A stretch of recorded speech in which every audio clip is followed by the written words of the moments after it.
Hey everybody, Prepper Nurse 1 here. Today is February 23rd. It is Saturday, 2019. Overcast day. You can still see the sun there. We're about 1 o'clock in the afternoon right now.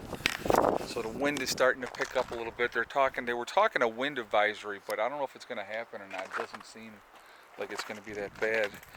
So anyway, let's jump into the video, okay? Yellowstone. I've had some people ask me last night about what my thoughts were on the activity recently at Yellowstone. You've had in-creek earthquake swarms happening in Yellowstone. You continue to have Steamboat Geyser going off. It's already gone off 6 times already this year, and it's about once every 7 days, so it's actually probably pretty much due to go off again here in the next day or two. It's after being dormant for so long, so there's increased geyser activity happening as well throughout the park. You have ground deformation pretty much steadily going up at about 2 inches a year since 2015, and there was a period before then where it was continuing to have uplift as well. Okay, so a lot of things to be concerned about. Again, now, if Yellowstone goes, or I should say when, because it's a matter of time, at some point Yellowstone will blow again. When Yellowstone blows, we don't know if it's going to be a major or a minor eruption, but even a minor eruption with Yellowstone would be pretty catastrophic. You're talking about a lot of loss of life. You're talking about definitely changing the entire planet, temperature and stuff like that.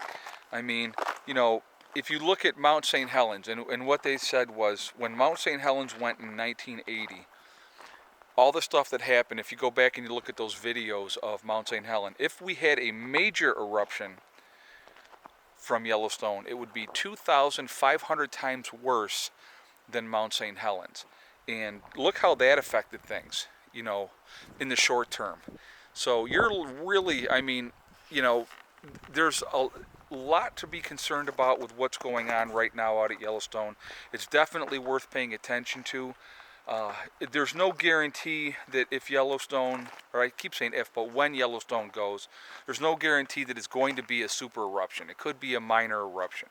But even a minor eruption, and let's say it was 10 times worse than, Mount St. Helens, that's still pretty significant damage-wise. So it's definitely concerning. It's definitely something that needs to be paid attention to.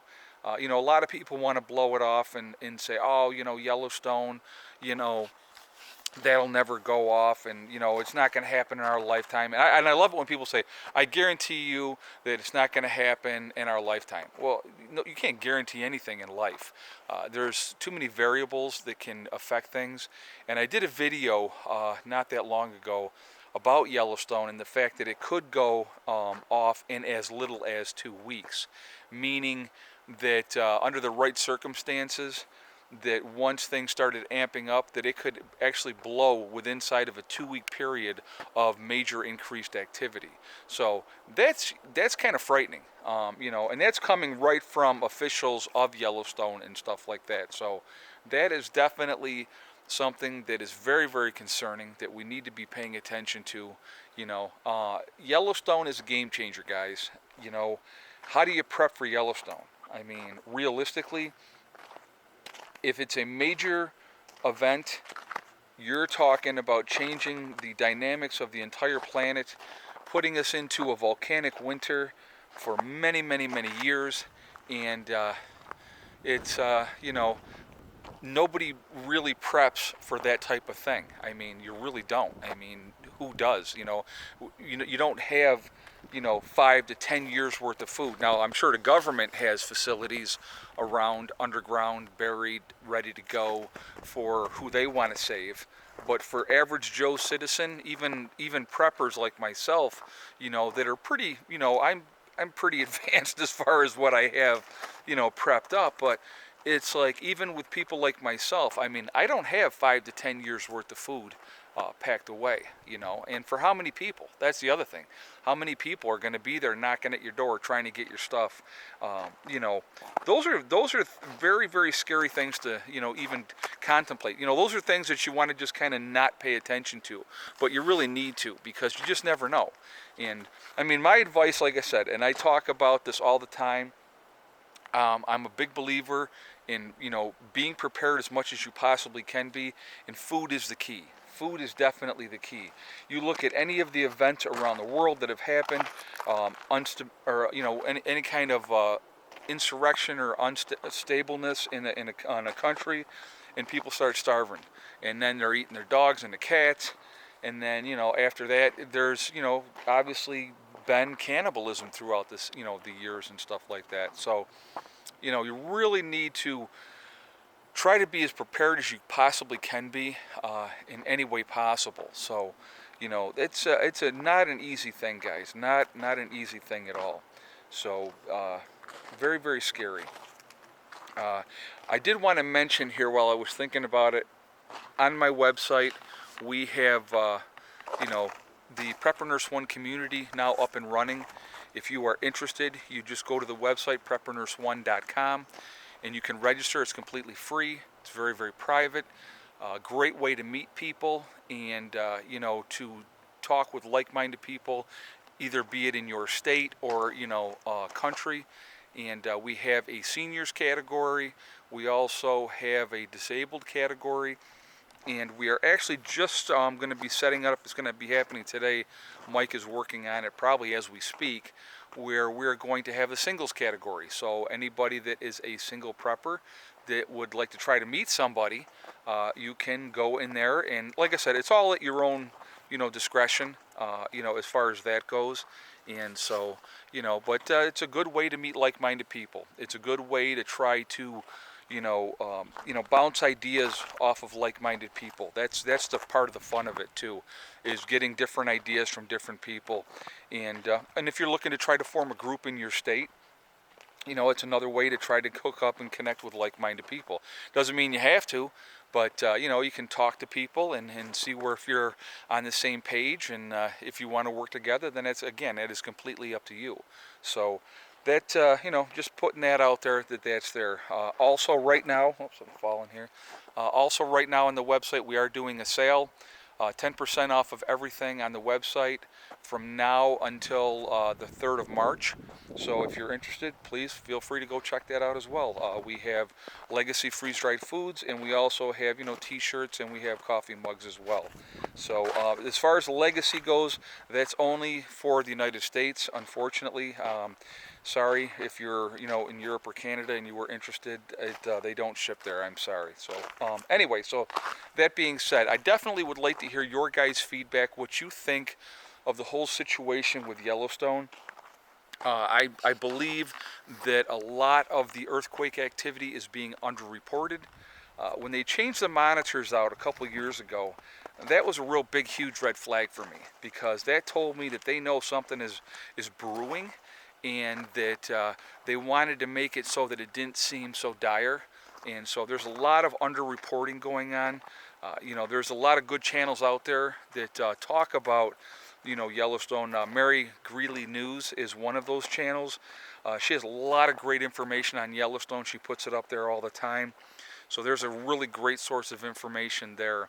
And but, you know, like I said, it's there's a lot of stuff that they're not going to let us know, guys. And so Yellowstone would be one of those things that they would not tell us until the very last minute.